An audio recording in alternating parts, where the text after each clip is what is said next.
को मैया दर्शन को मैया दर्शन को मैं तो आयो रे वृंदावन श्री राधे तेरे दर्शन को मैं तो आयो रे वृंदावन श्री राधे तेरे दर्शन को वृंदावन की श्री महारानी मोक्ति जहाँ पे भरती पानी वृंदावन की श्री महारानी मोक्ति जहाँ पे भरती पानी वृंदावन की श्री महारानी मोक्ति जहाँ पे भरती पानी वृंदावन की श्री महारानी मोक्ति जहाँ पर भरती पानी तेरे चरण तेरा श्याम श्री राधे तेरे दर्शन को तेरे चरण राधे श्याम श्री राधे तेरे दर्शन को तेरे चरणों में तेरे घन श्याम श्री राधे तेरे दर्शन को तेरे चरणों में तेरे घन श्याम राधे तेरे दर्शन को मैं तो आयो रे वृंदावन धाम श्री राधे तेरे दर्शन को मैं तो आयो रे वृंदावन धाम श्री राधे तेरे दर्शन को जय हो।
Oh तेरे दर्शन को मैं तो पारो वृंदावन तेरे दर्शन को। प्यारे सज्जनों, इसलिए मैं आता आज श्रीधाम वृंदावन में पदार्पण करूंगा और जैसे ही वृंदावन पर गैया मैया भूखी बनी रहती हैं और जिनके आधार्मिक ग्रंथों के ऊपर रख करके नमक खाया जाता है, प्यारे सज्जनों इसलिए मैं कहता हूँ रो रो नर्क के गामी बनते हैं। गाय के बारे में तो यहाँ पे बतलाया गया अपने शास्त्रों में, जिसको हम खिला नहीं सकते हैं, जिसको कभी मैंने रोटी नहीं दी है, उसको तो मारने का अधिकार भी परमात्मा ने हमको आपको नहीं दिया। अगर उसके ऊपर आप डंडे का प्रहार करते हो, जितने रोम टूट करके पृथ्वी के ऊपर गिरेंगे, उसके बाल टूट करके जितने पृथ्वी पर गिरेंगे, उतने जन्मों तक आपको नर्क का दर्शन करना पड़ेगा। इतना महत्व है गैया मैया।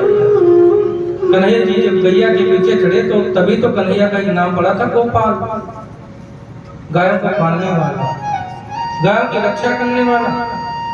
प्यारे सज्जनों, स्नेही माता, संत विद्वान महात्मा कहते हैं जो अपनी माता को प्रताड़ित करते हैं, माता को भला बुरा कहते हैं?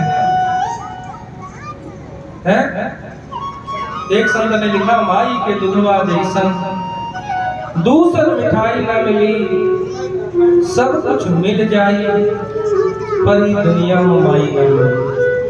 ऐसा जगवा में के होई लेके पेट में बोझा ढोई, यहाँ 4 mm की या 5 mm की पथरी हो जाए, लोग चीरा लगा करके बाहर निकाल करके डाल देते हैं, डॉक्टरों के पास में धन भी खर्च करते हैं।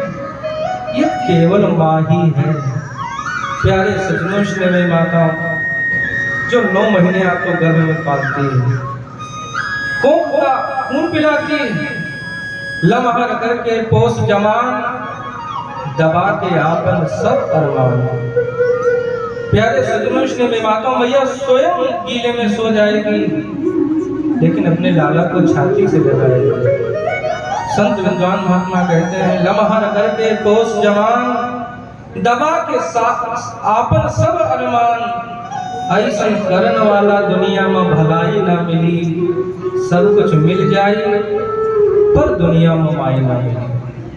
प्यारे सज्जनों, स्नेही माता, जो बालक अपनी माता के हृदय जो है मारते हैं या उन्हें अपशब्द कहते हैं, संत विद्वान महात्मा कहते हैं वो सब रो रो नर्क के गामी बन जाते हैं। माता जी की हम बहुत सेवा करते हैं। अभी नवरात्र का कल ही व्रत पूर्ण हुआ है। दुर्गा जी के मंदिर में जाते हैं, दुर्गा जी को खूब चुनरी चढ़ाते हैं, श्रृंगार भी सजाते हैं, मैया को प्रसन्न करने का प्रयास करते हैं। प्यारे सज्जनों, स्नेही माता, मेरा कोई विरोध नहीं है। मंदिर में बैठी हुई माँ तब तक तुमसे संतुष्ट नहीं हो सकती है जब तक घर में बैठी माँ तुमसे संतुष्ट नहीं है। दुनिया में 3 प्रकार के ऋण हैं, पितृ ऋण, ऋष ऋण, देव ऋण। इन ऋणों से तुम मुक्त हो सकते हो, लेकिन संतों ने 4था ऋण भी बताया है, जिस ऋण का नाम है मातृ ऋण। वैसे तो शास्त्र कहता है ये जो हमारी चमड़ी है ना, खाल है, इस खाल की आप जो है जूतियां बनवाओ, 7 करोड़ जन्मों तक माता जी को पहनाओ। प्यारे सज्जनों, स्नेही माता, फिर भी माता के ऋण से तुम मुक्त नहीं हो सकते। इसने अपनी मैया को प्रताड़ित करना प्रारंभ कर दिया। मैया से कहता, अरे दुष्ट दिया, ये बता तूने धन को कहाँ छुपा करके रखा है? मैया ने कहा, लाला जितना भी धन था मैंने तुझको समर्पित कर दिया, घर में कोई धन नहीं। इसने अपनी माता को बहुत प्रताड़ित करता, बहुत मारता है। मैया भी उठी रात में किसी अंधे कुएं में जाकर के प्राणांत हो जाता है। संत विद्वान महात्मा कहते, कुपेत पात निधनम गता, भागवत में तो ऐसा लिखा है। किसी कुएं में गिरी, उनका प्राणांत हो गया। अब तो ये परम स्वतंत्र हो गया, भैया भी नहीं, मैया भी नहीं, पिताजी तो पहले जा चुके हैं। घर में 5-5 वैश्या लेकर के आया। ये वैश्या किसी की सगी नहीं होती, जब तक धन हमारे पास में तब तक वैसे हमारी है। प्यारे सज्जनों, इसने मेरी माता जितना भी जन जीवन था सब वैश्याओं के ऊपर लुटा दिया। क्यों? क्योंकि वैश्याओं की इच्छाएं अनंत हैं। कोई वैश्या कहते मुझे 4 टिक्की पकौड़ी मकौड़ी चाहिए, महाराज उसकी व्यवस्था करता है। कोई वैश्या तो कहती है मुझे गले में हार चाहिए नौलखा वाला, महाराज उसकी व्यवस्था करता है। कोई तो वैश्या कहती है मुझे बनारसी साड़ी चाहिए, महाराज उसकी व्यवस्था। तक्षण जितना भी लता जल था सब इसने बंटाधार कर दिया। अब इसको कोई भी प्यारे सज्जनों ने मेरी माता पुरोहित कर्म करने के लिए भी नहीं बुलाता है। क्यों बुलाएगा? इसका आचरण नहीं सही। शास्त्रों में लिखा आचारात लभते आयु सदाचारा लभते स्नेह। जो व्यक्ति आचरणवान होते हैं उनकी आयु बढ़ती है, जो व्यक्ति सदाचारी होते हैं उनके ऊपर लक्ष्मी मैया की कृपा प्राप्त होती है। ना ही इसका आचरण पुनीत है, ना ये सदाचारी है, कौन इसको पुरोहित कर्म करने के लिए बुलाएगा? शास्त्र में लिखा, इसने मन में विचार किया चलो दूसरे का धन हरण किया जाए, चोरी की जाए। इसने चोरी करना प्रारंभ कर दिया। पहले छोटी छोटी चोरी, फिर बड़ी चोरी, फिर इसने एक गिरोह बनाया, उसका सरगना बन गया। मस्तक पर काली पट्टी बांध करके हाथ में नग्न तलवार लेकर के जिस गांव जिस नगर से जाता है तो गांव का गांव खाली हो जाता है। कौन आ गया? प्यारे सज्जनों, ने में माता लोग कहते धुंधकार, इसका तो आतंक इतना जनमानस के ऊपर हुआ। अगर बच्चे दूध नहीं पीते हैं, मैया कहती दूध पी लो, लाला कहता नहीं पीऊंगा, तो बोले वो धुंधकारी आ जाएगा तो दूध का पूरा कटोरे साफ कर देगा। अब इसको समझावे तो समझावे कौन? कभी कभी व्यक्ति ज्यादा उद्दंड हो जाए तो उसको उसके कर्मों के ऊपर छोड़ देना चाहिए। समय ऐसा ज्ञान देता है, फिर जीवन में उसे कभी विस्मरण नहीं होता। प्यारे सज्जनों, ने मेरी माता आज इसने राजा के खजाने को लूटा, लेकर के धन प्रचुर मात्रा में आया। वैश्याओं ने कहा कहां से लाया? बोले मैंने राजा का खजाना साफ कर दिया। प्यारे सज्जनों, ने मेरी माता वैश्याओं ने मन में विचार किया पकड़ा जाएगा तो राजा इससे प्रश्न करेंगे तेरे साथ में कौन कौन? और वैसे भी बिचौलिया ही फंसते हैं शादी ब्याह में, विशेष करके है। पार्वती मैया की मैया महीना भी तो कहती है मैं नारद कर कहा बिगाड़ा, भवन वसत गुण मोर उजारा। मैंने नारद का ऐसा कौन सा अपराध कर दिया था? मेरी बिटिया के लिए भौरा हुआ बता दिया। ब्याह में अगर बन जाए तो वाह वाह, अगर बिगड़ जाए तो बिचौलिया की क्लास लगती। प्यारे सज्जनों, ने मेरी माता सदैव बिचौलिया ही फंसते हैं।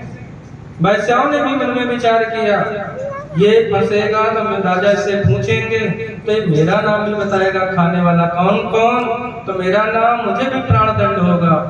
वैश्याओं ने कहा महाराज मैंने सुना है आपके हाथों में वो कला है, अगर आपके हाथों को बांध दिया जाए फिर भी आप उसको खोल लेते हो। इसने कहा महाराज मेरे पूरे शरीर को बांध दो तब भी मैं बंधन से मुक्त हो जाऊंगा। आज वैश्याओं ने इसको खटिया की पटिया से जकड़ दिया। जब किसी भी माध्यम से खुलने वाला ना रहा तब वैश्याओं ने किया क्या, चूल्हे के पास में गई, गर्मा गर्म आग लेकर के आई हैं, इसके मुंह में कूदती हैं, इसकी आंखों में कूदती हैं, तो कहता मुच्चताम में सम, मुझे छोड़ दो मुझे छोड़ दो। लेकिन वैश्याओं को तनिक भी दया ना। प्यारे सज्जनों, में माता तब तक अंगारों में जन्म लेता। गर्मा गर्म आग के कारण जब इसका निधन हो गया तो वैश्याओं ने वहीं पर गड्ढा गाड़ करके खोद करके इसको गाड़ देती है। प्यारे सज्जनों, इसने मेरी माता ने तो बहुत भयानक प्रेत बना। इधर गोकर्ण जी महाराज को पता चला। श्री गोकर्ण जी महाराज गया में जाकर के जितने भी श्राद्ध के कर्म होते हैं सबको संपादित करवाया, लेकिन महाराज भी सुगत ना हो। गोकर्ण जी महाराज अपने घर को आए तो ये बड़ा भयानक प्रेत बना ही था। आज वही टूटी फूटी झोपड़िया है। प्यारे सज्जनों, ने मेरी माता पीपल का वृक्ष है, वहीं पर बैठ गए, रात्रि का समय है, भजन में लग गए। लेकिन आज गोकर्ण जी महाराज ने देखा कि एक सुअर का बच्चा है। वही सुअर का जो बच्चा है देखते देखते सिंह बन गया। वही सिंह हाथी बन जाता है, लेकिन उनसे कुछ बोलता नहीं है। इन्होंने भगवान की माया ही समझ करके अंजलि में जल लिया, गायत्री मंत्र से अभिमंत्रित किया।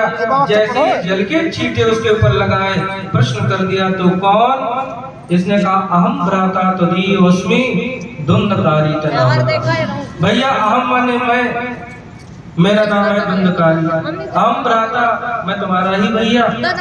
धुंधकारी तनाम, मेरा नाम है धुंधकारी। बोले तुम यहाँ कैसे? तो कहें बिल्कुल वही से, वैसे कैसे? तो हमारे यहाँ एक डिस्ट्रिक्ट पड़ता है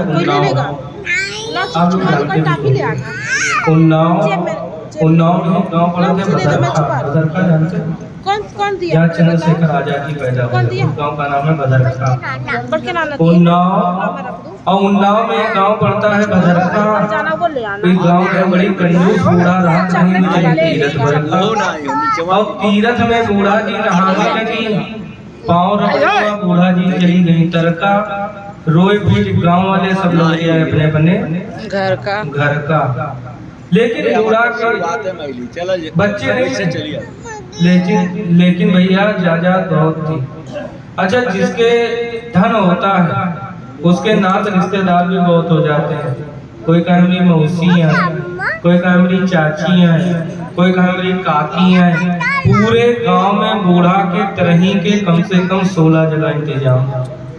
लेकिन प्यारे सजनों, इसने मेवाना बूढ़ा के तरही के निमित्त विविध प्रकार के ज्योनार बनाए गए। उस गांव में पंडित पूरे न पड़े तो आने गांव से पंडित बुलाए गए। लेकिन कर्म टूट गए कोई गावन के बंधन के। क्यों? क्योंकि तरही के रोज बूढ़ा लौटी है अपने घर का। बोलो भक्त और भगवान की जय। मैंने तुम्हारे लिए इतना उत्कर्म, फिर भी तुम्हारा कल्याण नहीं हुआ। बोले मैं एक रेत का पेट हूँ, ऐसे कल्याण नहीं होगा, संतों ने लिखा। और मेरी काली हालत पे पहुंचाया है, मेरी काली करतूतों ने इस हालत पे पहुंचाया। मेरी काली करतूतों ने इस हालत पर पहुंचाया है, मेरी काली करतूतों ने इस हालत पे पहुंचाया। भैया पैसा की संगत ने भैया को भूत बनाया है, भैया पैसा की संगत में भैया को भूत बनाया है। भैया पैसा की संगत ने भैया को भूत बनाया है, भैया पैसा की संगत ने भैया को भूत बनाया है। मेरी काली करतूतों ने इस हालत पे पहुंचाया है, मेरी काली करतूतों ने इस हालत में पहुंचाया है, मेरी काली करतूतों ने इस हालत में पहुंचाया है। मेरी काली करतूतों ने इस हालत में पहुंचाया है, भैया पैसा की संगत ने भैया को भूत बनाया है,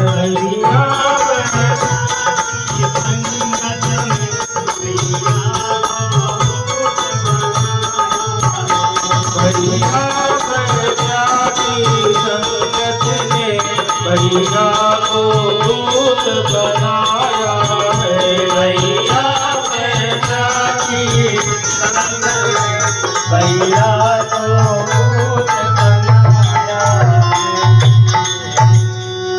शास्त्रों में लिखा है, उसने तो कह दिया मेरी काली करतूतों ने इस हालत में पहुंचाया है और भैया वैसा की संगत ने भैया को भूत बनाया है।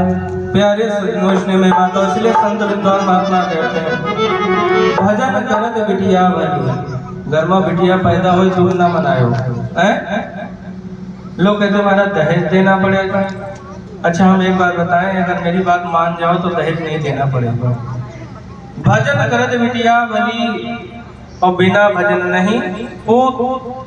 अगर लड़का घर में पैदा भी हो लेकिन असंस्कारी हो तो प्यारे सज्जनों, इसने में माता भगवान का विरोधक हो, भगवान को ना मानता हो तो उससे अच्छी है हमारी बिटिया है। भजन करत बिटिया भली बिना भजन नहीं पूत है। सबरी तरी बैकुंठ गई धुंधकारी भयो भूत। प्यारे सज्जनों, इसने में माताओं, लेकिन लोग कहते हैं दहेज देना पड़ेगा। वैसे मेरी बात को कोई मानता नहीं, अगर मेरी बात को मान जाए तो दहेज उसी दिन से बंद। मास्टर साहब है, दहेज बंद हो जाएगा। प्यारे सज्जनों, इसने में माताओं, आप धन के लोभियों के घर में जाओ, वो कहें 10 लाख रुपया दूंगा, तुम कहते हो 20 लाख रुपया दूंगा, बारात अगवा लो दरवाजे पर। और प्यारे सज्जनों, इसने में माता, बारात जब आ जाए तो जितने भी बाराती लोग आए उनको नाश्ते पर लगा दो, भैया जाओ नाश्ता करो। और लड़का के पप्पा के यहाँ हिगाल लो, अलग कर लो। एक गांव का सबसे मोटा वाला जो वृक्ष हो उसमें बांधो, बांधने के बाद आधी पीछे बैल हाथे जा रहे हैं, वही बादी उनके ऊपर चलाना प्रारंभ कर दो। लोग कहें ये क्या करते हो आप बोलो महाराज, आपने अपने बच्चे की कीमत 10 लाख रुपया लगवाई थी और मैंने 20 लाख रुपया दे करके उसको खरीद लिया। अब जो भी मेरे मन में विचार आएगा वही व्यवहार में इसके साथ में संपादित करूंगा। 10-5 गांव में ये व्यवस्था प्रारंभ हो जाए। प्यारे सज्जनों, इसने मेरी बातों, अब तो मोबाइल का जमाना है, इंटरनेट का, बना के वीडियो वायरल कर दो, उसी दिन से दरवाजे लिखा मिलेगा दुल्हन ही दहेज। बोलो भक्त और भगवान की जय। लेकिन कोई मानेगा नहीं। प्यारे सज्जनों, इसने मेरी माता, संत विद्वान महात्मा कहते हैं, उसने कहना प्रारंभ किया, मेरी काली करतूतों ने इस हालत पर पहुंचाया है, भैया वैसा की संगत ने भैया को भूत बनाया। भैया तुम ही कुछ करो। इन्होंने संतों से सलाह ली, जब संत भी कुछ ना बता पाए तो इन्होंने सूर्य भगवान का स्तवन किया। आया सूर्य शास्त्राक्षो, सूर्य भगवान जी का रथ रुका, जिनके सारथी अरुण जी महाराज। जैसे ही रथ रुका उन्होंने कहा कि सप्ताह वाचनम करो, जो प्रेत पीड़ा निवारण। सप्ताह वाचन की कथा कहो जो प्रेत को भी सुगंध देने वाली है। प्यारे सज्जनों, इसलिए माता, पहले कोई ऐसी देव जी महाराज के लिए और धुंधकारी के लिए 7 दिन का प्रबंध किया गया, तब से प्रचलन ही चल गया 7 दिन का। संत विद्वान महात्मा कहते हैं उनको 7वें दिन मरना था और इसके लिए भी बहुत ज्यादा दिन थे नहीं। सूर्य भगवान का आदेश था, सप्ताह वाचनम करो, जो प्रेत पीड़ा निवारणी। आज कथा प्रारंभ हुई, लेकिन भैया प्रेत का शरीर इतना हल्का होता है कि हवा का कनिक भी झोंका लगे मीलों दूर चला जाए। बार बार कथा में विक्षेप हो रहा था, इसलिए 7 गांठ का बांस गाड़ा गया, उसके ऊपर काला कपड़ा बांधा गया, उसके अंदर छिद्र किया गया, इसको उसके अंदर वास दिया गया। भैया यहाँ बैठ करके पूरी तल्लीनता के साथ में तुम कथा को सुनो। प्यारे सज्जनों, स्नेही माताओं, प्रथम दिवस की कथा ने विश्राम लिया तो 1 गांठ पटी, दूसरे दिन की कथा ने विश्राम लिया 2री गांठ, तीसरे दिन की कथा ने विश्राम लिया 3री गांठ। ऐसे 7वें दिन जब कथा ने विश्राम लिया, चरचरा करके बांस फटा, उससे एक दिव्य पुरुष निकला। प्यारे सज्जनों, स्नेही माताओं, जिसको स्वयं गोकर्ण जी महाराज नहीं पहचान पा रहे थे, उन्होंने पुनः प्रश्न किया, तुम कौन, इतना दिव्य कैसे? उसने कहा, अहम भ्राता तदीयस्मि धुंधकारी नामता। भैया मैं तुम्हारा ही भैया, मेरा नाम धुंधकारी। बोले इतने पवित्र कैसे हो गए? बोले सब श्रीमद् भागवत महापुराण का जो है संत विद्वान महात्मा कैसे कृपा। संत स्वर्ग से विमान आया और जैसे ही स्वर्ग से विमान आया तो जितना भी स्रोत वृंद था, बोले विमान किसके लिए? बोले गोकर्ण जी महाराज कहते हैं धुंधकारी के लिए। बोले कथा तो मैंने सबने सुनी और धुंधकारी का कल्याण हो गया, मेरा कल्याण क्यों नहीं हुआ? उन्होंने कहा श्रवणेन विभेदा, कथा सुनने में विभेद के कारण ऐसा हुआ है। कुछ लोग कथा को तन से और कुछ लोग कथा को सुनते हैं मन से। प्यारे सज्जनों, इसलिए मैं माताओं, तन वालों का कल्याण कभी नहीं होता है, मन वालों का कल्याण हो जाता है। बोले कैसे? और मन एक ऐसी वस्तु है प्यारे सज्जनों, इसलिए मैं माता स्कंद भैया, मन एक ऐसी वस्तु है जो जिसका दुनिया में कोई ग्राहक नहीं है। बोलो कैसे? आप परदेश कमाने के लिए चले जाओ, वहां से रोज एक SMS करो, हमारा मन तुम्हारे तीरा धरा, लेकिन पैसे एक मत भेजो। 1 महीना तक कोई बात नहीं, बहुत संस्कारवान जन होंगे। 2 महीने तक कोई बात नहीं, बहुत संस्कार होंगे। उससे भी संस्कारवान होंगे तो 6 महीना साल भर भी कोई बात नहीं। लेकिन इसके बाद आपके पास में भी एक SMS आएगा, बड़े बड़े अक्षरों में लिखा होगा, तुम्हारे मन का ओढ़ी की इच्छाई धन भेजो, जिससे प्रतीत होता है तुम्हारे तन की जरूरत संसार वालों को है, तुम्हारे धन की जरूरत संसार वालों को है, लेकिन तुम्हारे मन की जरूरत किसी को नहीं है। तो फिर भी मन हम बरबस संसार में लगाए हुए हैं। प्यारे सज्जनों, इसलिए मैं माताओं, संसार के सारे कार्यों को करो, मन तो गोविंद में लगाना चाहिए। भगवान से नित्य प्रार्थना करो, बड़े प्रेम से लगा बैठे, जो होगा देखा जाएगा।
उठा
सभी से दिल हटा गए थे, जो होगा देखा जाएगा। तुमसे लगा बैठे, जो होगा देखा जाएगा। तुमसे लगा बैठे, जो होगा देखा जाएगा। तुम्हारी बेरुखी से दिल हमारा टूट जाएगा। तुम्हारी बेरुखी से दिल हमारा टूट जाएगा। तुम्हारी बेरुखी से दिल हमारा टूट जाएगा। तुम्हारी बेरुखी से दिल हमारा टूट जाएगा। सकल जीवन लुटा बैठे, जो होगा देखा जाएगा।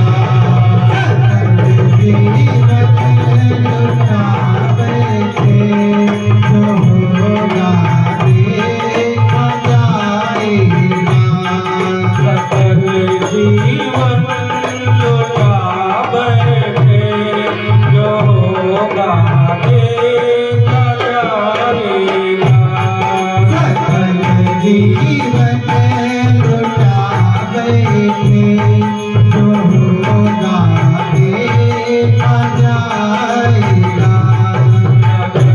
तुमसे लगा बैठे, जो होगा देखा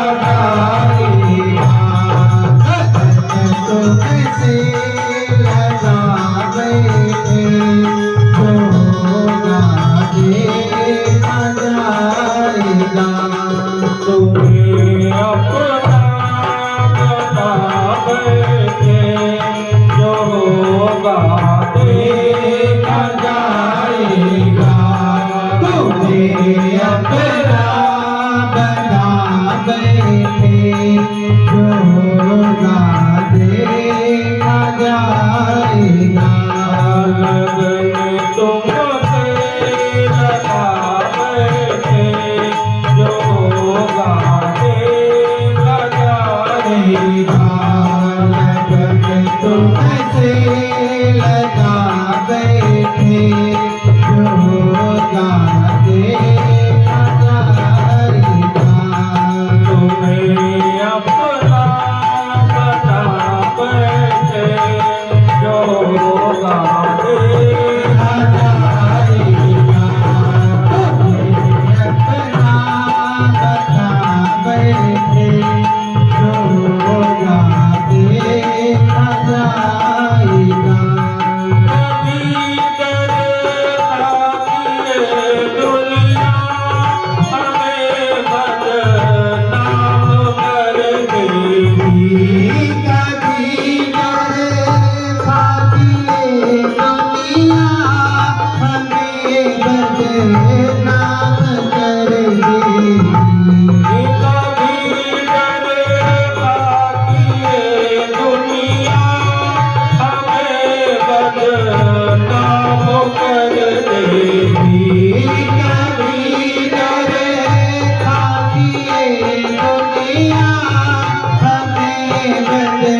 प्यारे सज्जनों, स्नेही माताओं, मन जो है भगवान में लगाना चाहिए। तो भगवान की कथा को कैसे सुनेंगे?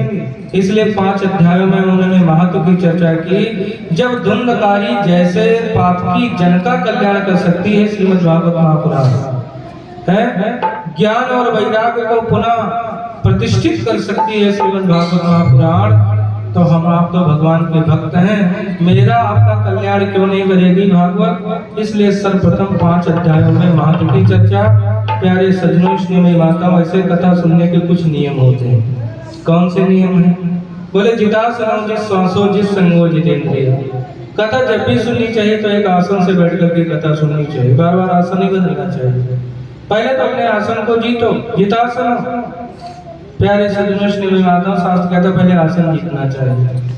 जित संगो, फिर आपके अगल बगल बैठने वाले को जीतना चाहिए। क्यों? आपका मन तो कथा में, लेकिन पड़ोसी कथा नहीं सुनने दे रहा। महाराज उसको भी समझाओ, कथा कोई मनोरंजन का साधन नहीं है, उसको बतलाओ। कथा से जीवन सुधरे, इसलिए कथा की जाती है।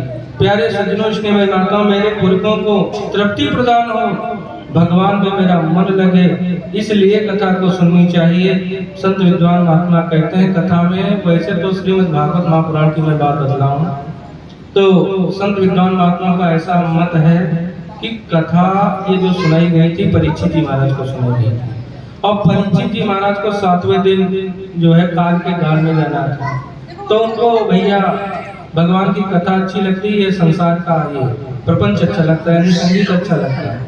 भागवत जी का वैसे तो नियम यह है, जय शब्दा नमा शब्दा, बीच बीच में जय जयकार हो, और तंद्रा किसी को आ जाए तो श्री कृष्ण गोविंद हरे मुरारी हे नाथ नारायण वासुदेव का संकीर्तन होना चाहिए, इससे ज्यादा कुछ नहीं।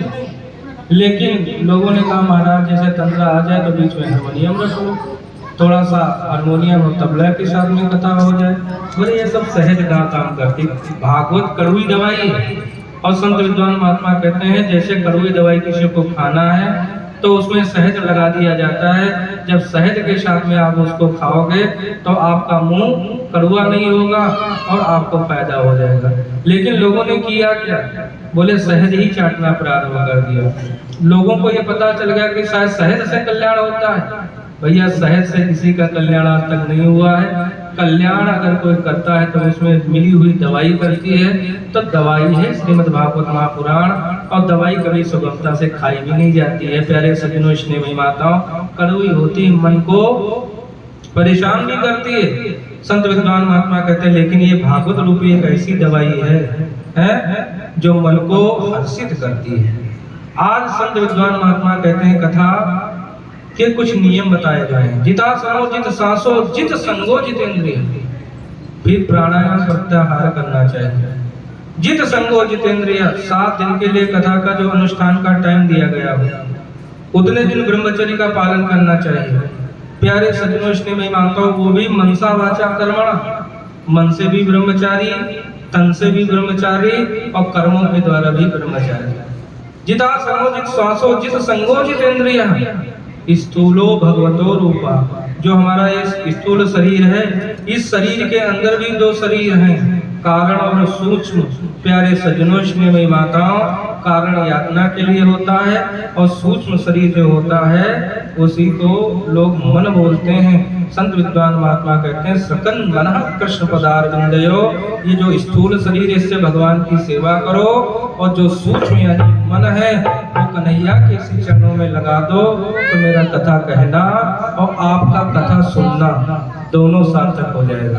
प्यारे सज्जनों, स्नेही माताओं, अन्यथा काक तुल्यम समाचरेत, कौआ काँव काँव करता है, इतने लोग उसकी वाणी के ऊपर ध्यान देते हैं। कथा के लिए प्यारे सज्जनों, स्नेही माताओं, इतने लोग बैठे हो, कोई दिक्कत नहीं है, आप लोग इतने लोग ही बैठ करके, लेकिन पूर्ण तल्लीनता के साथ में आप कथा को सुनो, जिससे आपका भी कल्याण हो और साथ में मेरा भी कल्याण हो। बोलो भक्त और भगवान की जय।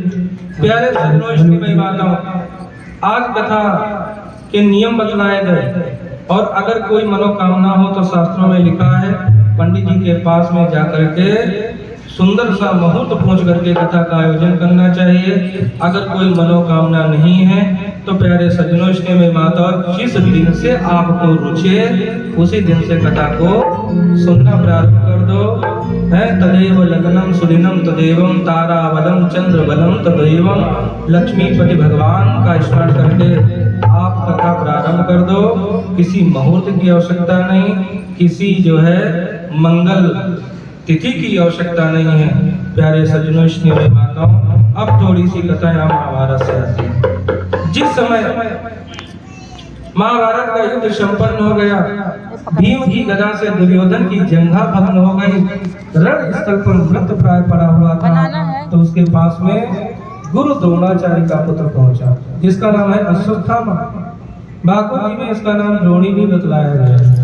प्यारे सज्जनों, इसने भी माता अश्वत्थामा जैसे पहुंचा, उसने निवेदन करना प्रारंभ किया, भैया आपने उनको जिनको भी मंत्री बनाया या सेनापति बनाया, वो किसी ना किसी रूप से पांडवों से मिले हुए थे। संत विद्वान महात्मा कहते हैं, आपने मुझको कोई कार्य नहीं किया। यदि मुझको भी मंत्री बनाते, सेनापति बनाते, मैं वो कर सकता था जो किसी ने आपको करके नहीं दिखाया। दुर्योधन ने कहा, मेरी जंघा टूट चुकी है, रण स्थल पर मृत प्राय पड़ा हुआ हूं, तू मेरे पास में आ। जैसे उनके पास में गया, रक्त से तिलक कर देता है, जाओ भैया कुछ करके आओ। दुष्ट जब भी करेगा तो दुष्टता ही तो करेगा। शास्त्रों ने लिखा, पैपानम भुजंगा नाम केवलम विश्ववर्धनम। सर्प को आप चाहे जितना भी दूध क्यों ना पिलाओ, लेकिन गलती से भी यदि पैर पड़ गया आपका उसकी पूंछ के ऊपर, तो उसका एक स्वभाव है डसना, वो डसेगा ही तो ठीक है, वो आपको डसेगा ही। प्यारे सज्जनों, स्नेह माता, आज ये चल पड़ा अपने साथ में कृतवर्मा नाम का मंत्री लेकर के चला है, लेकिन संध्या कालीन वेला का समय हुआ। कृतवर्मा नाम के मंत्री ने कहा, मैं तो संध्या करूंगा।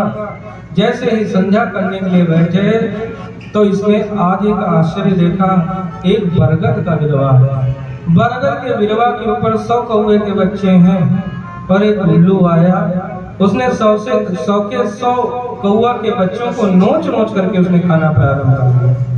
इसने कहा कृतवर्मा नाम के मंत्री से, भैया मैं रात में पांडवों के ऊपर आक्रमण करूंगा। उन्होंने कहा, भैया ये अशुभ मेला है, और संध्याकालीन मेला में भैया ये 4 काम जीव को नहीं करना चाहिए। कौन कौन से 4 काम? नीति शास्त्र का ऋषि कहता है, भैया 4 काम संध्याकालीन मेला में कदाचित ना करो। कौन कौन से? तो नीति शास्त्र का ऋषि कहता है, चत्वार मान कर्माणि संध्यायां परिवर्जे, आहार मैथुनम निद्रा स्वाध्यायम चतुर्थकम। 4 चीजें तो भूल करके कबरिया बिरिया में नहीं करनी चाहिए। कौन कौन सी? बोले तो आहार नहीं करना चाहिए, यानी भोजन नहीं करना चाहिए। क्यों? बोले आहारे जायते व्याधि। जो संध्याकालीन मेला में भोजन करते हैं उन्हें ऐसा रोग लगता है महाराज, वो ठीक नहीं होता, वो स्वयं ठीक हो जाते हैं। दुष्ट से गर्भस्थ में जो संध्याकालीन मेला में विहार करता है, यानी संतानोत्पत्ति करता है, महाराज उसको दुष्ट बालकों का प्राकट होता है उसके घर में। महाराज वो भी राघवेंद्र सरकार की तरह थोड़ी होंगे कि प्रातः काल उठ के रघुनाथा और माता पिता को नाम ही माता। मैंने एक संत से पूछा तो बड़े विनोदी संत थे, उन्होंने कहा बेटा वो होंगे ऐसे। हमने कहा महाराज कैसे? बोले प्रातः काल उठ के रघुराई और मांगज मंडल दिया सलाई। पिताजी एक तुम जलाओ एक हम जलाएं, चलो नित्य क्रिया के लिए चला जाए। अगर ऐसे संतानें चाहते हो तो संध्याकालीन मेला में विहार करो। संध्याकालीन मेला में जीव को सोना नहीं चाहिए। निद्रायाम हरते लक्ष्मी। कबरिया बिरिया में अगर आप बीमार भी हो तो शास्त्र का ये नियम है कि आप अपनी खटिया के ऊपर बैठ जाओ जब तक संध्याकालीन मेला का समय चले, लेकिन लेटना तब भी नहीं चाहिए। शास्त्रों में लिखा है, निद्रायाम हरते लक्ष्मी।